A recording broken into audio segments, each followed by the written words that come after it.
আসসালামু আলাইকুম প্রিয় দর্শক।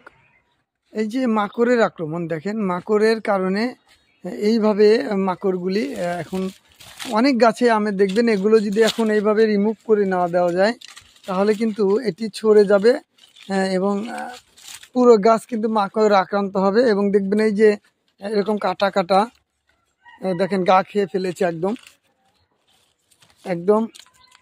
তো এরকম করে কিন্তু পুরো গাছ ছেয়ে যাবে। সুতরাং এখন একটু গাছগুলি পরীক্ষা করে দেখতে হবে যে গাছের মধ্যে এই ধরনের মাকড় বা জটা কোনো জায়গায় আছে কিনা, সেগুলো কিন্তু সঙ্গে সঙ্গে এইভাবে রিমুভ করে দিবেন দেখে দেখে। তাহলে যখন মুকুল আসবে তখন সুস্থভাবে মুকুল বেরোতে পারবে। আর মাকড়ের আক্রমণ হলে ওই দেখেন ওই যে একটু দূরে আরও কিছু মাকড় আছে, আমি এগুলো আজকে রিমুভ করে দিব। আপনারাও আপনাদের গাছগুলি এখন দেখবেন, এই দেখেন একটু করে আমি দেখছি যে যেখানে যেখানে মরা পাতা, মরা ডাল, মাকড়, সেই জায়গাগুলো একটু পরিষ্কার করে দিলে এই 1 মাস পর থেকে এই মুকুল আসা আরম্ভ হবে, তখন ভালো হবে ইনশাল্লাহ। সবাইকে ধন্যবাদ।